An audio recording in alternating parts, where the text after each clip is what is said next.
പ്രായമായവരിലും കുട്ടികളിലും വളരെയധികം ബുദ്ധിമുട്ടുണ്ടാക്കുന്ന അല്ലെങ്കിൽ അവർ ഒരുപാട് ഫേസ് ചെയ്യുന്ന ഒരു വലിയ ബുദ്ധിമുട്ടാണ് ഈ ഡിപ്രഷൻ, മൂഡ് സ്വിങ്സ്, അമിത ചിന്ത തുടങ്ങിയവ. എൻ്റെ ഒരു കാര്യം തന്നെ പറയാം. പണ്ട് നല്ല രീതിക്ക് ആൻസൈറ്റി ഫേസിൽ ഉള്ള ഒരാളായിരുന്നു ഞാൻ. കാരണം എനിക്ക് ഇഷ്ടമാണ് ഈ മത്സരങ്ങളിലൊക്കെ പങ്കെടുക്കുന്നത്, പാട്ട് പാടുന്നത്, പ്രസംഗിക്കുന്നതൊക്കെ. പക്ഷേ എനിക്ക് ഭയങ്കരമായിട്ടുള്ള ആൻസൈറ്റിയാണ്. എൻ്റെ കൈയൊക്കെ വിറയ്ക്കും. ഈ പ്രാണായാമാസ് നമ്മൾ റെഗുലറായിട്ട് പ്രാക്ടീസ് ചെയ്യുവാണെങ്കിൽ നമുക്ക് ഒരു പരിധി വരെ സ്ട്രെസ്സിനെ കൺട്രോൾ ചെയ്യാൻ സാധിക്കുന്നതാണ്. അപ്പോൾ നമ്മൾക്ക് ഇഷ്ടമുള്ള കാര്യങ്ങൾ, ചിലർക്ക് വരയ്ക്കാൻ ഇഷ്ടമായിരിക്കും, ചിലർക്ക് വായിക്കാൻ ഇഷ്ടമായിരിക്കും, ഡാൻസ് ചെയ്യാൻ, പാട്ട് കേൾക്കാൻ, മ്യൂസിക് തെറാപ്പി, ഇതൊക്കെ വളരെ നല്ലതാണ്. ഹായ്, നമസ്കാരം. ഞാൻ doctor Ranjitha. Doctor Ranjitha's wellness clinic, Muttathara, Trivandrum. ഇന്ന് നമുക്ക് ഡിപ്രഷൻ, സ്ട്രെസ്സ്, മൂഡ് സ്വിങ്സ്, അമിത ചിന്ത തുടങ്ങിയവയെക്കുറിച്ച് നോക്കാം. പ്രായമായവരിലും കുട്ടികളിലും വളരെയധികം ബുദ്ധിമുട്ടുണ്ടാക്കുന്ന അല്ലെങ്കിൽ അവർ ഒരുപാട് ഫേസ് ചെയ്യുന്ന ഒരു വലിയ ബുദ്ധിമുട്ടാണ് ഈ ഡിപ്രഷൻ, മൂഡ് സ്വിങ്സ്, അമിത ചിന്ത തുടങ്ങിയവ. ഇനി പലർക്കും അറിയില്ല, ഞാൻ ഫേസ് ചെയ്യുന്നത് ഡിപ്രഷനാണോ, ഞാൻ ഫേസ് ചെയ്യുന്നത് ആൻസൈറ്റി ആണോ എന്നുള്ള തിരിച്ചറിവ് പലർക്കും ഇല്ല. ഞാൻ ഈ പറയുന്ന സിംറ്റംസ് അല്ലെങ്കിൽ പ്രശ്നങ്ങൾ നിങ്ങൾ ഫേസ് ചെയ്യുന്നുണ്ടോ എന്നുള്ളത് ഒന്ന് ശ്രദ്ധിക്കുക. നിങ്ങൾക്ക് ഡിപ്രഷൻ ഉണ്ടെങ്കിൽ പ്രധാനമായിട്ടും നിങ്ങൾക്ക് ലോസ് ഓഫ് ഇൻട്രസ്റ്റ്, അതായത് താല്പര്യക്കുറവ്. നമ്മൾ പണ്ട് ഇഷ്ടത്തോടെ ചെയ്തുകൊണ്ടിരുന്ന പല കാര്യങ്ങളും ഇന്ന് നമുക്ക് ചെയ്യാനുള്ള ബുദ്ധിമുട്ട്. അതായത് നിങ്ങൾക്ക് സിനിമയ്ക്ക് പോകുന്നത് പണ്ട് ഭയങ്കര ഇഷ്ടമായിരുന്നിരിക്കാം. നിങ്ങൾക്ക് അതുപോലെ പാർക്കിൽ പോകുന്നതും ബീച്ചിൽ പോകുന്നതും അതൊക്കെ ഭയങ്കര ഇഷ്ടമുള്ള കാര്യമായിരുന്നിരിക്കാം, ട്രിപ്പ് പോകുന്നതൊക്കെ.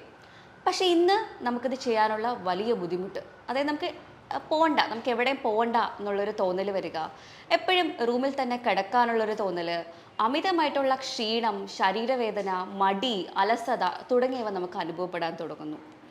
അതുമാത്രമല്ല, പ്രതീക്ഷ നഷ്ടപ്പെടുക, അതായത് ഇനി ഞാൻ ജീവിച്ചിട്ട് കാര്യമില്ല, എനിക്ക് ആരുമില്ല, ഞാൻ ഒറ്റപ്പെട്ടു പോയി എന്നുള്ളൊരു തോന്നൽ നമുക്ക് ഉണ്ടാവുക. അല്ലെങ്കിൽ നമ്മുടെ വീട്ടുകാരോട് നമുക്കൊന്നും ഷെയർ ചെയ്യാനുള്ളൊരു മൂഡില്ല, നമുക്ക് എല്ലാവരിൽ നിന്നും നമ്മൾ ഒഴിഞ്ഞു മാറുന്ന പോലെയാണ്. നമ്മൾ എവിടെയെങ്കിലും പോയി ഒറ്റയ്ക്കിരിക്കുന്നു, ഇരുട്ടത്തിരിക്കുന്നു, അങ്ങനത്തെ ഉള്ള കാര്യങ്ങൾ നമ്മൾ റിപ്പീറ്റഡ് ആയിട്ട് ചെയ്തുകൊണ്ടിരിക്കുക. ഇനി രാത്രിയിലാവട്ടെ ഉറക്കം വളരെ ബുദ്ധിമുട്ട്. നമ്മൾ എത്ര കിടന്ന് ഉറങ്ങി തിരിഞ്ഞ് മറിഞ്ഞ് കിടന്നാലും നമുക്ക് ഉറക്കം വരത്തില്ല. നമ്മൾ ഓരോന്ന് അമിതമായിട്ട് ചിന്തിച്ച് കൂട്ടുക, അല്ലെങ്കിൽ ചിലർക്ക് പാനിക് അറ്റാക്ക് വരെ വരുന്നുണ്ട്. അതെന്ന് വെച്ചാൽ നമ്മൾക്ക് രാത്രി നമ്മളിപ്പോൾ ഉറങ്ങി കിടന്നാൽ കൂടെ നമ്മളൊരു 2 മണി 3 മണി സമയത്ത് ഞെട്ടി ഉണരുകയാണ്. നെഞ്ചിലൊരു കല്ലെടുത്ത് വെച്ചൊരു അത്രയും വിഷമത്തോടെ നമ്മൾ ഞെട്ടി ഉണരുകയാണ്. അതുമാത്രമല്ല, ചിലർക്കാവട്ടെ അമിതമായിട്ടുള്ള വിശപ്പ് കൂടുതലായിരിക്കും. ചിലർക്ക് വിശപ്പ് തീരെ ഉണ്ടാവില്ല, ചിലർക്ക് വിശപ്പ് ഭയങ്കര കൂടുതലായിരിക്കും. ചിലർക്കാവട്ടെ അമിതമായിട്ടുള്ള ഉറക്കം കൂടുതലായിരിക്കും. അതായത് അവർക്ക് എപ്പോഴും കിടക്കണം, അവരെപ്പോഴും കിടന്ന് ഉറങ്ങിക്കൊണ്ടിരിക്കും. അതായത് ദിവസം ഒരു 14-15 മണിക്കൂറൊക്കെ അധികമായിട്ട് അവർ ഉറങ്ങാറുണ്ട്.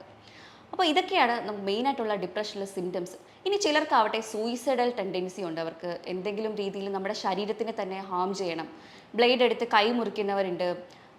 നമ്മൾക്ക് എന്തെങ്കിലും രീതിയിൽ നമ്മളെ അങ്ങ് നശിപ്പിക്കാം എന്നുള്ളൊരു തോന്നൽ വരിക, അല്ലെങ്കിൽ ഇനി ഞാൻ ജീവിച്ചിട്ട് എനിക്കിനി ആരും ഇല്ല, അല്ലെങ്കിൽ എന്നെ സ്നേഹിക്കാൻ ആരുമില്ല എന്നുള്ളൊരു തോന്നൽ വരിക. ഇത്തരം കണ്ടീഷൻസാണ്. നമ്മളെ മനുഷ്യരാണ്, നമുക്കറിയാം, നമുക്ക് എല്ലാവർക്കും വിഷമങ്ങൾ വരുന്നതാണ്. ഒരു 2-3 ദിവസം ആ വിഷമം നീണ്ടു നിൽക്കുന്നത് സ്വാഭാവികമായിട്ടും എല്ലാവർക്കും ഒരു നോർമലായിട്ട് നമുക്ക് കണക്കാക്കാം. ഇനി അതല്ല, 2 ആഴ്ച 3 ആഴ്ച അതിൽ കൂടുതൽ ഈ ഡിപ്രഷൻ ഇങ്ങനെ നീണ്ടു നിൽക്കുന്നുണ്ടെങ്കിൽ നിങ്ങൾ എന്തായാലും ഒരു ഡോക്ടറിനെ അല്ലെങ്കിൽ ഒരു സൈക്കോളജിസ്റ്റിനെ കൺസൾട്ട് ചെയ്യുക. നിങ്ങളുടെ വിഷമങ്ങൾ അവരോട് തുറന്ന് പറയാൻ വേണ്ടി ശ്രമിക്കുക. കൂടുതലും നമ്മൾക്ക് നമ്മുടെ വിഷമങ്ങൾ ഷെയർ ചെയ്യാൻ ഒരാളുണ്ടെന്നുണ്ടെങ്കിൽ തന്നെ നമ്മുടെ പകുതി പ്രശ്നങ്ങളും അവിടെ തന്നെ കുറയും. അപ്പോൾ ഇതാണ് പ്രധാനമായിട്ടും ഡിപ്രഷനിൽ നമ്മൾക്ക് അനുഭവപ്പെടുന്ന സിംറ്റംസ് എന്ന് പറയുന്നത്. ഇനി ആൻസൈറ്റി എന്ന് പറഞ്ഞാൽ അമിതമായ ഉത്കണ്ഠ അല്ലെങ്കിൽ അമിതമായ ഭയമാണ്. ഫോർ എക്സാമ്പിൾ, ഇപ്പോൾ നമ്മുടെ വേണ്ടപ്പെട്ടവർക്ക് ആർക്കെങ്കിലും ഒരു അസുഖം വന്നു, അതായത് ക്യാൻസറോ കൊറോണയോ അങ്ങനെ എന്തെങ്കിലും ഒരു അസുഖം വന്നെന്ന് വെക്കുക. നമുക്ക് ഭയങ്കര ആദി കൂടുകയാണ്.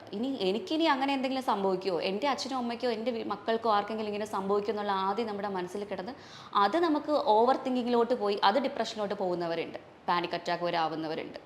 അതാണ് അമിത ഉത്കണ്ഠ എന്ന് പറയുന്നത്. നമ്മൾ കുഞ്ഞുങ്ങൾക്ക് കൂടുതലായിട്ട് ഇത് കാണാറുണ്ട്. അതായത് ഈ സ്റ്റേജ് ഫിയർ, അതായത് സെമിനാർ എടുക്കുമ്പോഴും ക്ലാസ്സിൽ അല്ലെങ്കിൽ ടീച്ചർ ക്വസ്റ്റ്യൻ ചോദിക്കുമ്പോഴും ഒക്കെ ഉള്ള അമിതമായിട്ടുള്ള പേടി, അല്ലെങ്കിൽ ഒരു സ്പീച്ച് കൊടുക്കുക, കുറേ പേര് ഇരിക്കുന്ന സ്ഥലത്ത് പോയി സംസാരിക്കുമ്പോൾ ഉണ്ടാവുന്ന പേടി, ഇതൊക്കെ കുട്ടികൾക്ക് കൂടുതലായിട്ട് ഇപ്പോഴും കണ്ടുവരുന്നുണ്ട്. അപ്പോൾ അതൊക്കെ നമ്മൾ ഈ ഒരു ആൻസൈറ്റിനെ ഓവർകം ചെയ്യണമെന്നുണ്ടെങ്കിൽ നമ്മളത് റിപ്പീറ്റഡ് ആയിട്ട് ചെയ്യുക എന്ന് മാത്രമേ ഉള്ളൂ വഴി. എൻ്റെ ഒരു കാര്യം തന്നെ പറയാം. പണ്ട് നല്ല രീതിക്ക് ആൻസൈറ്റി ഫേസിൽ ഉള്ള ഒരാളായിരുന്നു ഞാൻ. കാരണം എനിക്ക് ഇഷ്ടമാണ് ഈ മത്സരങ്ങളിലൊക്കെ പങ്കെടുക്കുന്നത്, പാട്ട് പാടുന്നത്, പ്രസംഗിക്കുന്നതൊക്കെ.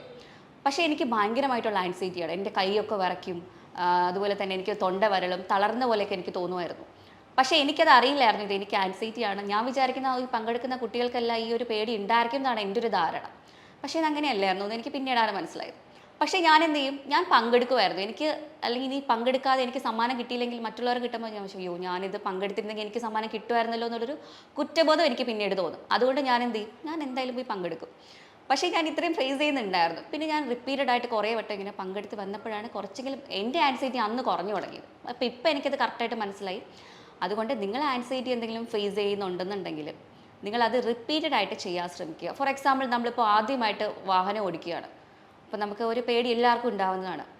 നമ്മൾ എന്ത് ചെയ്യുക, റിപ്പീറ്റഡ് ആയിട്ട് അത് ചെയ്തുകൊണ്ടിരിക്കുക. അങ്ങനെ ചെയ്യുമ്പോൾ എന്താ, നമ്മുടെ കംഫേർട്ട് സോണായിട്ട് അത് മാറുകയാണ് ചെയ്യുന്നത്. പക്ഷേ ആദ്യം തന്നെ എനിക്കിത് പറ്റിയ പണിയില്ല എന്ന് പറഞ്ഞ് നമ്മൾ മാറ്റി വെച്ച് കഴിഞ്ഞാൽ ആ പേടി നമുക്ക് പിന്നെയും എപ്പോഴും ഉണ്ടായിരിക്കും. അതുകൊണ്ട് ആൻസൈറ്റി ഉള്ളവർ അത് റിപ്പീറ്റഡ് ആയിട്ട് ചെയ്യാൻ വേണ്ടിയിട്ട് ശ്രമിക്കുക എന്നുള്ളതാണ്. ഇതിന് ഞാൻ വേറൊരു എക്സാമ്പിൾ പറയാം. ഇടയ്ക്ക് എനിക്കൊരു കുട്ടി, ഒരു കുഞ്ഞു മോളാത്, ഒരു 11 വയസ്സായിട്ടൊരു പേഷ്യൻറ്റ് വന്നിട്ടുണ്ടായിരുന്നു. അപ്പോൾ ആ കുഞ്ഞ് സ്കൂളിൽ പഠിക്കുന്നതേ ഉള്ളൂ, 11 വയസ്സായ കുഞ്ഞ്. അപ്പോൾ സ്കൂളിൽ 2 ബെസ്റ്റ് ഫ്രണ്ട്സ് ഉണ്ട്, അടുത്ത കൂട്ടുകാരാണ്.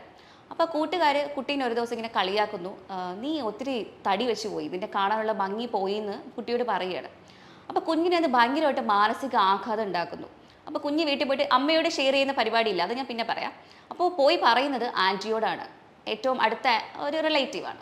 അപ്പോൾ ആൻറ്റിയോട് പറഞ്ഞു, ഞാനിങ്ങനെ എന്നെ കുട്ടികളിങ്ങനെ കളിയാക്കുന്നു, ആൻറ്റി ഇത് ശരിയാണോ, ഞാൻ തടി വെച്ചോ എന്ന് ചോദിക്കുന്നു. അപ്പോൾ ആൻറ്റിയും അത് തിരുത്തേണ്ടതിന് പകരം അതെ നിൻ്റെ ഭംഗിയൊക്കെ പോയി, നീ ഇനി തടി വെച്ച് കഴിഞ്ഞാൽ വലിയ വൃത്തികേടാവുമെന്ന് പറഞ്ഞ് കുട്ടിയോട് പറയുന്നു. അപ്പോൾ കുട്ടി ഇത് ഭയങ്കരമായിട്ടൊരു ഡിപ്രഷനോട്ട് പോവുകയാണ് അന്ന് മുതലേ. പിന്നീട് കുട്ടി ഈ കൂട്ടുകാരികളോട് മിണ്ടാണ്ടാവുന്നു, സ്കൂളിൽ പോയാലും ടീച്ചേഴ്സിനോട് മിണ്ടുന്നില്ല, ഒന്നും മിണ്ടുന്നില്ല. വീട്ടിൽ വന്നാലും അമ്മ സംസാരിച്ചാലും ഒന്നും മിണ്ടുന്നില്ല, സഹോദരനോട് കളിക്കുന്നില്ല, പണ്ടത്തെ ആളെയല്ല, ഭയങ്കരമായിട്ട് അങ്ങ് മാറിപ്പോയി. അപ്പോൾ വീട്ടുകാർ ചോദിക്കാൻ തുടങ്ങി എന്താ പ്രശ്നം എന്ന് പറഞ്ഞാൽ കുട്ടി ആരടുത്തും ആദ്യം ഒന്നും പറയുന്നില്ല. അപ്പോൾ കൗൺസിലിങ്ങിന് പോകുമ്പോഴത്തേക്കാണ് ഡോക്ടറോട് പറയുന്നത് ഇതുപോലെയാണ്, എനിക്ക് കുട്ടികൾ ഇങ്ങനെ പറഞ്ഞപ്പോൾ, എൻ്റെ ബെസ്റ്റ് ഫ്രണ്ട്സാണ് അവരെന്നോട് ഇങ്ങനെ പറഞ്ഞപ്പോൾ എനിക്ക് ഭയങ്കര വിഷമമായി. അതിന് കാരണം കുട്ടി ഈ തടിയുള്ളവർ അത്ര മോശമാണ്, അല്ലെങ്കിൽ തടിയുള്ളവരെ കളിയാക്കുന്നത് നേരത്തെ കേട്ടിരിക്കുന്നു.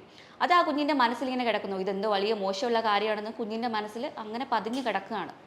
അതുകൊണ്ടിട്ടാണ് ആ കുഞ്ഞ് അത്രയ്ക്ക് പേടിച്ചിട്ട്, അതിന് ഭയങ്കര പേടിയാണ്. അപ്പം ഞാൻ ചോദിച്ചു എന്താണ് ഇപ്പം എങ്ങനെയാണ് കുട്ടി? അപ്പം പറയുന്നു ഭക്ഷണം വീട്ടിൽ നിന്ന് ഭക്ഷണം കഴിക്കുന്നില്ല, 2 മാസം ആവുന്നു വീട്ടിൽ നിന്ന് അരിയാഹാരം എന്തെങ്കിലും കഴിച്ചിട്ട്. കുഞ്ഞിങ്ങനെ ഗൂഗിളൊക്കെ നോക്കി അതിനെയൊക്കെ സെർച്ച് ചെയ്ത് നോക്കിയിട്ട് ഫ്രൂട്ട്സും പാലും മാത്രമാണ് വീട്ടിൽ നിന്ന് കഴിക്കുന്നത്. അപ്പോൾ ആ കുട്ടിയുടെ അമ്മ വന്ന് കരഞ്ഞു പറയാം, ഡോക്ടർ എങ്ങനെയെങ്കിലും ഒരു പിടി ചോറ് അവൾ കഴിച്ചെങ്കിൽ മതി എന്നുള്ള രീതിയിൽ എന്നോട് സംസാരിക്കുകയാണ്. അപ്പം ഞാൻ പറഞ്ഞു നോക്കി, മോള് കുറച്ച് ചോറ് ഇല്ല ഡോക്ടർ എനിക്ക് പേടിയാണ്. കുട്ടി എന്നോട് സംസാരിച്ച ആ ഒരു കാര്യമാണ് ആദ്യം, എനിക്ക് പേടിയാണ്, എന്നെ ഇങ്ങനെ നിർബന്ധിക്കേണ്ട, എനിക്ക് ചോറ് കഴിക്കാൻ പറ്റില്ല. പക്ഷേ ഈ കുട്ടി അണ്ടർ വെയിറ്റിലോട്ട് പോയി, ഇപ്പോൾ 10 കിലോ വരെ വെയിറ്റ് ഇപ്പോൾ റെഡ്യൂസ് ആയിപ്പോയി. അപ്പോൾ നമ്മൾ പറഞ്ഞു മോളെ വെയിറ്റ് ലോസ് ആയി, ഇത്രയും വെയിറ്റ് ഇങ്ങനെ റെഡ്യൂസ് ആയാൽ പറ്റില്ല മോളെ, അണ്ടർ വെയിറ്റ് ആണെന്ന് പറഞ്ഞിട്ട് കുട്ടി അത് അക്സെപ്റ്റ് ചെയ്യാൻ റെഡിയല്ല. അപ്പോൾ നമ്മൾ പറഞ്ഞു, കുട്ടികളുടെ വേറെ റിലേറ്റീവ്സ് പറഞ്ഞത് ഒരു കാര്യം ചെയ്യും, സ്കൂള് മാറ്റ്, ക്ലാസ് മാറ്റ്, ആ കുട്ടികളോട് ഇനി ഇരിക്കേണ്ടെന്ന് പറഞ്ഞു. പക്ഷേ അങ്ങനെ നമ്മൾ അത് അഡ്വൈസ് ചെയ്ത് കഴിഞ്ഞാൽ അത് കുട്ടിക്ക് തന്നെയാണ് ഭാവിയിൽ ദോഷം വരിക. കാരണം ഇതുപോലെ ഒരുപാട് ഫേസ് ചെയ്യേണ്ടി വരും, നമ്മൾക്ക് പലയിടത്തും പോകേണ്ടി വരും, പലതും കേൾക്കേണ്ടി വരും. അങ്ങനെ കേട്ട് കഴിഞ്ഞാൽ വീണ്ടും കുട്ടി ഡെസ്പാവും. അപ്പോൾ അതിന് പകരം അവിടെ നിന്ന് സർവൈവ് ചെയ്ത് നമ്മൾക്ക് വീട്ടുകാർ തന്നെ പഠിപ്പിക്കേണ്ട ഒരു കാര്യം എന്ന് പറഞ്ഞാൽ കുട്ടികളുടെ ബോൾഡാക്കി വളർത്താൻ വേണ്ടി ശ്രമിക്കുക എന്നുള്ളത് വളരെ വളരെ ഇമ്പോർട്ടൻ്റ് ആയിട്ടുള്ളൊരു കാര്യമാണ്. നോ പറയേണ്ടടുത്ത് നോ പറയുക. നമുക്ക് ഈ എന്താ പറയുക, സൊസൈറ്റിയിൽ നമുക്ക് എന്തും സംസാരിക്കാനുള്ള റൈറ്റ്സ് ഉണ്ട്, നമുക്ക് സ്വാതന്ത്ര്യമുണ്ട്. അപ്പോൾ നോ പറയേണ്ടടുത്ത് കുട്ടി നോ തന്നെ പറഞ്ഞ് നിങ്ങൾ വീട്ടുകാർ കുട്ടികളെ കുഞ്ഞിലെ തന്നെ പഠിപ്പിക്കാൻ വേണ്ടി ശ്രമിക്കുക. മറ്റുള്ളവർ നമ്മുടെ ജീവിതത്തിൽ കയറി തലയിടാനുള്ള ഒരു കാര്യം നമ്മളത് ഉണ്ടാക്കി കൊടുക്കണ്ട, അതിനുള്ള കാര്യമില്ല. നമ്മുടെ ജീവിതം നമ്മൾ തന്നെയാണ് നോക്കേണ്ടത്. ഇൻഡിപെൻഡൻ്റ് ആയിട്ട് കുട്ടികളെ വളർത്താൻ വേണ്ടിയിട്ട് പാരൻസ് മാക്സിമം വീട്ടിൽ നിന്ന് അവർക്ക് അഡ്വൈസ് കൊടുക്കേണ്ടത് വളരെ വളരെ ഇമ്പോർട്ടൻ്റ് ആണ്. സ്കൂളിൽ നിന്ന് കുട്ടി വരുമ്പോൾ കുട്ടിയോട് സംസാരിക്കുക, ഇന്ന് എങ്ങനെ ഉണ്ടായിരുന്നു, ഫ്രണ്ട്സിനെ കുറിച്ച് ചോദിക്കുക, ടീച്ചേഴ്സിനെ കുറിച്ച് ചോദിക്കുക. ഈ കാര്യങ്ങളൊക്കെ നമ്മൾ കുട്ടികളോട് എപ്പോഴും ഡിസ്കസ് ചെയ്യാൻ വേണ്ടിയിട്ട് പരമാവധി ശ്രമിക്കേണ്ടത് വളരെ വളരെ അത്യാവശ്യമുള്ളൊരു കാര്യമാണ്. അപ്പോൾ അതാണ് ആൻസൈറ്റി. ഇനി നമുക്ക് ഓവർ ചിന്ത അല്ലെങ്കിൽ അമിത ചിന്തയെക്കുറിച്ച് നോക്കിയാലോ. കൂടുതലും സ്ത്രീകൾക്കും പ്രായമായവരിലുമാണ് ഈ ഒരു പ്രശ്നം കണ്ടുവരുന്നത്. നമുക്ക് ചിന്തകളൊക്കെ ആവശ്യത്തിന് വേണം, അതൊക്കെ നോർമലാണ്. നമുക്ക് ഒരു 50,000 മുതൽ 1,00,000 ചിന്തകൾ വരെ നോർമലി നമുക്ക് വരാറുണ്ട് അല്ലേ? അത് നോർമലാണ്, നല്ല ചിന്തകളാണെങ്കിൽ.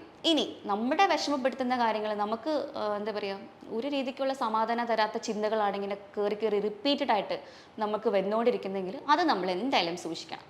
കാരണം അത് നമ്മളെ ലൈഫ് തന്നെ സ്പോയിൽ ചെയ്ത് കളയും. നമുക്കൊന്നും നമ്മുടെ ഡെയിലി റൊട്ടീൻസ് നമുക്കൊന്നും ചെയ്യാൻ പറ്റില്ല. നമ്മൾ പഴയ ആളെ അല്ലാണ്ടായി മാറുകയാണ് അവിടെ. അപ്പോൾ ഈ അമിത ചിന്തകൾ മാക്സിമം കുറയ്ക്കാൻ വേണ്ടി ശ്രമിക്കുക. കൂടുതലും ഈ വീട്ടമ്മമാരൊക്കെയാണ് ഇത് ഒത്തിരി ഫേസ് ചെയ്യുന്നത്. വർക്കിംഗ് വുമൻസിന് അധികം ഇല്ലെങ്കിൽ പഠിക്കുന്ന കുട്ടികൾക്ക്, ഗേൾസിനും, അതുപോലെ തന്നെ ഈ വീട്ടമ്മമാർക്കും 60 വയസ്സ് കഴിഞ്ഞ സ്ത്രീകൾക്കും ഒക്കെ ഒരുപാട് അമ്മമാരൊക്കെ വന്ന് പറയാറുണ്ട് ഇതുപോലെ. അവരൊക്കെയാണ് ഇത് കൂടുതലായിട്ടും ഈ ഓവർ തിങ്കിങ് പ്രശ്നങ്ങൾ ഫേസ് ചെയ്യുന്നത്. അപ്പോൾ നമുക്കിത് എങ്ങനെയൊന്ന് ഓവർകം ചെയ്യാം എന്നുള്ളതിനെ കുറിച്ച് നോക്കാം. അപ്പോൾ എനിക്ക് പറയാനുള്ളത്, നിങ്ങൾക്ക് ഇത്രയും പ്രശ്നങ്ങൾ ഫേസ് ചെയ്യുന്നുണ്ടെങ്കിൽ അത് ഒരു 2-3 ആഴ്ചയിൽ കൂടുതൽ നീണ്ടു നിൽക്കുന്നുണ്ടെങ്കിൽ എന്തായാലും ഒരു കൺസൾട്ടേഷൻ നിങ്ങൾ എടുത്ത് നമ്മുടെ കാര്യങ്ങളൊക്കെ മറ്റൊരു ആളോട് ഷെയർ ചെയ്യാൻ വേണ്ടിയിട്ട് ശ്രമിക്കുക. പിന്നെ ഇടയ്ക്കിടയ്ക്ക് നമ്മൾക്ക് ഇതിങ്ങനെ ബുദ്ധിമുട്ടുണ്ടാക്കുന്നുണ്ട്, നമ്മുടെ ഡെയിലി റൊട്ടീനെയൊക്കെ അവതാളത്തിലാക്കുന്നുണ്ടെങ്കിൽ നമുക്ക് വീട്ടിൽ ചെയ്യാൻ പറ്റിയ കുറച്ച് ടിപ്സുകൾ പോലെ ഞാൻ പറഞ്ഞുതരാം. പ്രധാനമായിട്ട് ഒരെണ്ണം എന്ന് പറയുന്നത് ബ്രീത്തിങ് ടെക്നിക്സ് ആണ്. പ്രാണായാമാസ എന്ന് പറയും. ഈ പ്രാണായാമാസ് നമ്മൾ റെഗുലറായിട്ട് പ്രാക്ടീസ് ചെയ്യുവാണെങ്കിൽ നമുക്ക് ഒരു പരിധി വരെ സ്ട്രെസ്സിനെ കൺട്രോൾ ചെയ്യാൻ സാധിക്കുന്നതാണ്. പ്രാണായാമാസിൽ ഏറ്റവും പ്രധാനമായിട്ട് പറയാനുള്ള ഒരെണ്ണം നാഡീശുദ്ധി പ്രാണായാമ എന്ന് പറയുന്ന ഒരു പ്രാണായാമയാണ്. സെക്കൻഡ് വൺ എന്ന് പറയുമ്പോൾ ശീതലി പ്രാണായാമം. ഇതൊക്കെ നിങ്ങൾക്ക് ഗൂഗിൾ നോക്കിയാലോ യൂട്യൂബ് നോക്കിയാലോ ഇതിൻ്റെ പ്രൊസീജിയർ കിട്ടും. അത് നമുക്ക് ചെയ്തെടുക്കാം. ഞാനിത് എക്സ്പ്ലെയിൻ ചെയ്ത ലെങ്തി വീഡിയോ, അതുകൊണ്ട് ഞാൻ കൂടുതലായിട്ടൊന്നും പറയുന്നില്ല. ശീതലി എന്ന് പറയുമ്പോൾ ഒന്നുമില്ല, നമ്മൾ വായിലൂടെ ശ്വാസം എടുത്തിട്ട് ഒരു 10 സെക്കൻഡ് ഹോൾഡ് ചെയ്തതിന് ശേഷം മൂക്കിലൂടെ ശ്വാസം പുറത്തേക്ക് വിടുന്ന ഒരു ടെക്നിക്കാണ്. നാഡിശുദ്ധി എന്ന് പറഞ്ഞാൽ ഒരു മൂക്കടച്ചിട്ട് ഒരു മൂക്കിലൂടെ ശ്വാസം എടുത്തിട്ട് ആ ബ്രത്ത് ഒന്ന് ഹോൾഡ് ചെയ്യണം. ഒരു 10 സെക്കൻഡ് മനസ്സിൽ കൗണ്ട് ചെയ്ത് ഹോൾഡ് ചെയ്തതിന് ശേഷം ഓപ്പോസിറ്റ് മൂക്കിലൂടെ പുറത്ത് വിടുന്നൊരു ടെക്നിക്കാണ്. അപ്പോൾ ഇത് നമ്മൾ റിപ്പീറ്റഡ് ആയിട്ടൊരു 10 മുതൽ 20 വട്ടം വരെ ഡെയിലി പ്രാക്ടീസ് ചെയ്യാൻ വേണ്ടി ശ്രമിക്കുക. എനിക്കറിയാം നമുക്ക് ആദ്യമൊക്കെ വലിയ ബുദ്ധിമുട്ടായിരിക്കും, നമുക്ക് ഒന്നും ചെയ്യാനുള്ള മൂഡ് ഉണ്ടാവില്ല. പക്ഷേ നമ്മൾ മനസ്സ് കൈവിടാൻ പാടില്ല. നമ്മൾ തന്നെ അതൊരു പ്രതിജ്ഞ പോലെ എടുത്തതിന് ശേഷം നമ്മളങ്ങ് ഇറങ്ങുക, നമ്മൾ ചെയ്യണം ഡെയിലി എന്തായാലും. അപ്പോൾ അങ്ങനെ നമ്മളൊരു 5 വട്ടമായാലും ആദ്യം മതി സ്റ്റാർട്ടിങ്ങിൽ. പിന്നെ ആകുമ്പോൾ നമ്മൾ തന്നെ അതിൻ്റെ ഡ്യൂറേഷൻ കൂട്ടി കൊണ്ടുവന്നോളും. അപ്പോൾ അതാണ് ബ്രീത്തിങ് ടെക്നിക്കിൽ പെട്ടെന്ന് എനിക്ക് പറയാനുള്ളത്. പിന്നെ ഒരു കാര്യം വെച്ചാൽ പ്രോഗ്രസീവ് മസിൽ റിലാക്സേഷൻ ടെക്നിക്കാണ്. അതായത് നമ്മളൊന്ന് നിലത്തൊന്ന് ഒരു പായ വിരിച്ചോ അല്ലെങ്കിൽ യോഗ മാറ്റിട്ടോ ഒന്ന് നമ്മൾ റെസ്റ്റ് എടുക്കുക.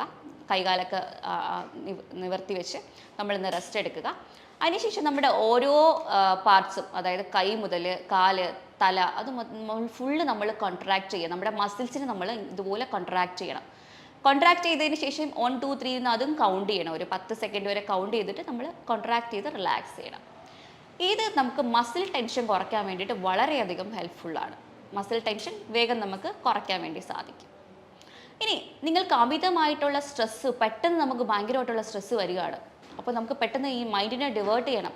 അതിന് നമ്മൾ എന്താ ചെയ്യുക? പെട്ടെന്ന് പോയിട്ടൊരു കോൾഡ് വാട്ടർ അല്ലെങ്കിൽ ഐസ് വാട്ടറിൽ നമ്മൾ ഫേസിനെ ഒന്ന് വാഷ് ചെയ്യുക.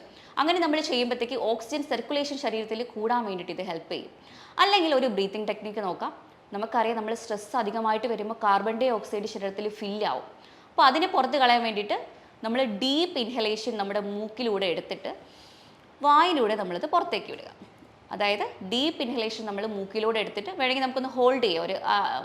ഒരു 10 സെക്കൻഡ് വരെ ഹോൾഡ് ചെയ്യുക. 1 2 3 എന്ന് കൗണ്ട് ചെയ്ത് 10 സെക്കൻഡ് ഹോൾഡ് ചെയ്തിട്ട് വായിലൂടെ പുറത്തേക്ക് വിടുക. ഈ ഒരു ടെക്നിക്ക് ചെയ്യുവാണെങ്കിൽ കാർബൺ ഡൈ ഓക്സൈഡ് വേഗം റിലീസായിട്ട് നമുക്ക് ഓക്സിജൻ ശരീരത്തിൽ കൂടാനായിട്ട് ഇത് ഹെൽപ്പ് ചെയ്യും. അപ്പോൾ ഈ ഒരു ടെക്നിക്സ് നിങ്ങൾ ഒന്ന് ട്രൈ ചെയ്ത് നോക്കുക. നിങ്ങൾക്ക് അമിതമായിട്ടുള്ള സ്ട്രെസ്സ് വരുമ്പോൾ ഇത് പെട്ടെന്നൊന്ന് മാറ്റിയെടുക്കാൻ വേണ്ടിയിട്ട്, മൈൻഡിനെ ഒന്ന് ഡൈവേർട്ട് ചെയ്യാൻ വേണ്ടിയിട്ട് ഇതൊന്ന് നിങ്ങൾക്ക് ശീലിച്ച് നോക്കാം.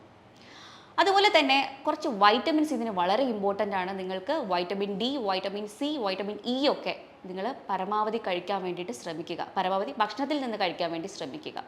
അതുപോലെ തന്നെ ഇമ്പോർട്ടൻ്റ് ആണ് vitamin B12 supplement. Vitamin D ആണെങ്കിൽ അഡൽട്ട് ഡോസ് ആണെങ്കിൽ 60K ആണ്. അത് നമുക്ക് വീക്ക്ലി വൺസ് വെച്ചിട്ട് കഴിക്കാം.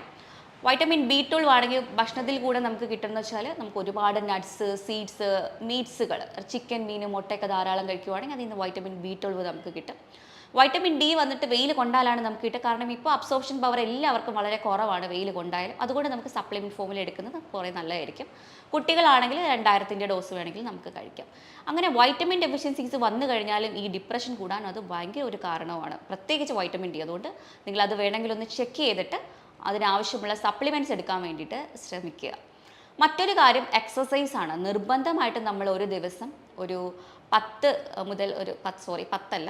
30 മിനിറ്റെങ്കിലും നമ്മൾ എക്സസൈസ് ചെയ്യാൻ വേണ്ടിയിട്ട് ശ്രമിക്കുക. 30 മുതൽ 40 മിനിറ്റ് വരെ എക്സസൈസ് നമ്മൾ സ്റ്റാർട്ടിങ്ങിൽ ചെയ്തു തുടങ്ങാം. പിന്നെ നമുക്ക് അതിൻ്റെ ഡ്യൂറേഷൻ കൂട്ടിയിട്ട് 1 മണിക്കൂർ ആ ഒരു രീതിയിൽ നമുക്ക് കൊണ്ടുപോകാം. നമ്മളിങ്ങനെ എക്സസൈസ് ചെയ്യുമ്പോൾ നമുക്ക് മസിൽ ടെൻഷൻ, ഞാൻ നേരത്തെ പറഞ്ഞ പോലെ മസിൽ നമുക്ക് ടെൻഷൻ റിലീസ് ചെയ്യാനും നല്ല രീതിക്ക് നമുക്ക് ഉറക്കം കിട്ടാനും ഒക്കെ നമുക്ക് ഹെൽപ്പ് ആവും. അപ്പോൾ ഇത്രയും കാര്യങ്ങൾ നിങ്ങൾ അമിതമായിട്ടുള്ള സ്ട്രെസ്സ് നിങ്ങൾക്കുണ്ടെന്നുണ്ടെങ്കിൽ നിങ്ങൾ ചെയ്യുക. പിന്നെ നമുക്ക് അമിത ചിന്തയുള്ളവർക്ക്, ഞാൻ നേരത്തെ സൂചിപ്പിച്ച പോലെ ഓവർ തിങ്കിങ് ഉള്ളവർ, ഒരു നോട്ട് പാഡ് എന്തെങ്കിലും എടുത്തിട്ട് നമ്മൾ എന്താണ് ചിന്ത നമുക്ക് വരുന്നത് അപ്പോൾ തന്നെ അത് എഴുതി വയ്ക്കുക. എപ്പോഴാണോ നിങ്ങൾക്കിങ്ങനെ അമിത ചിന്ത കയറി വരുന്നത് അപ്പോൾ നമ്മളൊരു പേപ്പർ എടുത്ത് എഴുതി വയ്ക്കുക. അങ്ങനെ എഴുതി വരുമ്പോൾ കുറച്ച് നാൾ കഴിയുമ്പോഴത്തേക്ക് ഈ ചിന്ത നമ്മളെ വിട്ട് പോകുന്നതായിട്ട് തോന്നും നമുക്ക്.